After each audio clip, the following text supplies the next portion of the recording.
الرحیم نحمده ونصلی ونسلم ونبارک علی سیدنا رسولہ الحبیب الکریم وعلی آلہ وصحبہ اجمعین۔ یہ سب سے پہلا سوال یہ ہے کہ ایک بد مذہب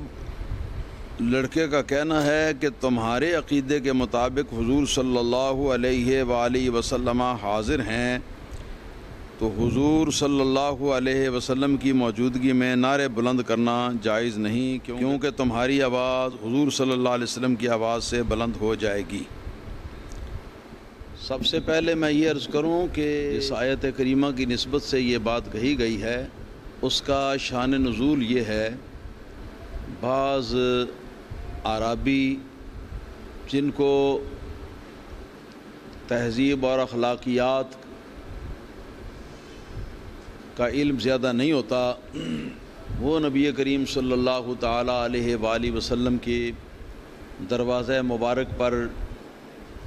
حاضر ہوئے اور حاضر ہو کر نبی کریم صلی اللہ تعالی علیہ وسلم کو پکارنا شروع کر دیا، زور زور سے آپ کو بلانا شروع کر دیا۔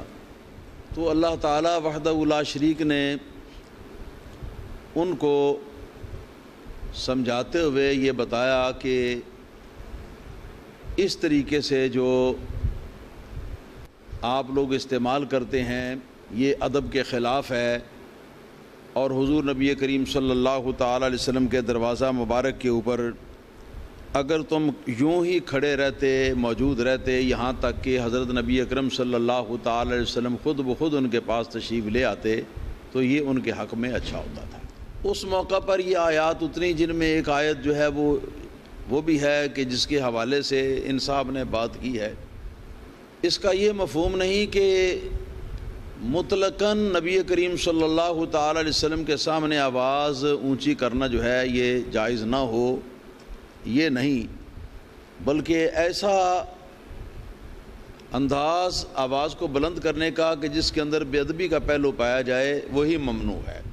مثال کے طور پر میں سوال یہ کرتا ہوں کہ کیا حضور صلی اللہ تعالی علیہ وسلم کی موجودگی میں کیا حضرت بلال حبشی رضی اللہ تعالیٰ عنہ بلند آواز سے اذان پکارا کرتے تھے کہ نہیں؟ تو یہ آواز کتنی بلند ہوتی، حضور نبی کریم صلی اللہ علیہ وسلم کی آواز سے بھی بلند ہو جاتی۔ تو اس پر تو کبھی اللہ تعالیٰ نے اعتراض نہیں کیا یا اس کے رسول کریم صلی اللہ علیہ وسلم نے اعتراض نہیں کیا۔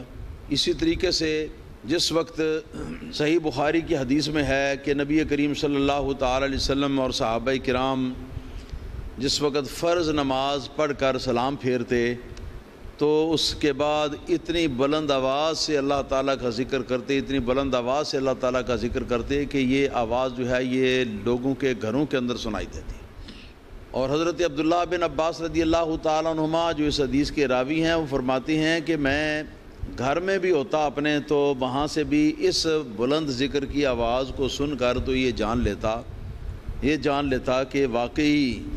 مسجد کے اندر نماز با جماعت جو ہے وہ ادا ہو گئی ہے۔ تو مقصد جو ہے وہ سمجھ میں آپ کے آ گیا۔ اسی طرح اور بھی بلند آواز سے باتیں کرنے کی نبی کریم صلی اللہ علیہ وسلم کی بارگاہ میں مثالیں جو ہیں وہ موجود ہیں، جہاں صحابہ کرام نے بلند آواز کے ساتھ ذکر جو ہے وہ کیا، یا صحابہ کرام رضوان اللہ تعالی علیہم اجمعین نے بلند آواز سے گفتگو کی، مگر یہ صرف وہی موقع جو ہے ممنوع ہے کہ جہاں بے ادبی کا شائبہ جو ہے وہ پایا جائے۔ اور جو نعرے ہم لگاتے ہیں تو ان نعروں کے بارے میں یہ جاننا چاہیے کہ یہ بھی نبی کریم صلی اللہ علیہ وسلم کے صحابہ کرام کی سنت ہے، اس لیے کہ صحیح مسلم کی حدیث کے اندر آیا ہے کہ رسول اللہ صلی اللہ تعالی علیہ وسلم جب ہجرت فرما کر تو آپ مدینہ منورہ تشریف لائے، تو مدینہ منورہ کے رہنے والے جو مسلمان تھے انہوں نے نبی کریم صلی اللہ تعالی علیہ وسلم کے استقبال کا پروگرام بنایا، اور حدیث صحیح مسلم کے اندر یہ ہے کہ فصاعد الرجال والنساء فوق البیوت والخدم فوق البیوت، کہ مرد بھی اور عورتیں بھی جو ہیں وہ مکانوں کی چھتوں کے اوپر جو ہے وہ چڑھ گئے، ہاں جی، اور لوگ جو ہیں وہ مدینہ منورہ کی گلیوں کے اندر بھی پھیل گئے، اور ہر طرف ینادون یا محمد یا رسول اللہ، ان سب کا ایک ہی نعرہ تھا، یا محمد یا رسول اللہ، یا محمد یا رسول اللہ، یہ نعرہ تھا ان کا، یہ نعرہ تھا ان کا۔ تو یہ نعرہ ان گلیوں میں بھی لگایا گیا، صعد الرجال والنساء فوق البیوت وتفرق الخدم والصبیان فی الطرق، سارے راستوں کے اندر گھوم پھر کر انہوں نے نعرے لگائے، جلوس نکالا، نبی کریم صلی اللہ علیہ وسلم کی آمد کا جشن منایا۔ تو جس گلی میں سے نبی کریم صلی اللہ علیہ وسلم تشریف لا رہے تھے وہاں پر بھی یہ کام کیا انہوں نے، جس گلی سے تشریف نہیں لا رہے تھے وہاں پر بھی یہ کام کیا، حضور کے سامنے بھی اور حضور کے بعد بھی۔ تو یہ نبی کریم صلی اللہ علیہ وسلم کے سامنے ہے، اور نبی کریم صلی اللہ علیہ وسلم کی ظاہری جسمانی موجودگی کے اندر ہے کہ یہ نعرہ رسالت جو ہے یہ صحابہ کرام رضوان اللہ علیہم اجمعین نے بلند کیا ہے جی۔ تو ہر نعرہ جو ہے بلند آواز سے نبی کریم صلی اللہ علیہ وسلم کو پکارنا یہ ممنوع نہیں ہے، بلکہ جس کے اندر سوء ادب کا پہلو ہو، بے ادبی کا پہلو ہو، وہ ممنوع ہے۔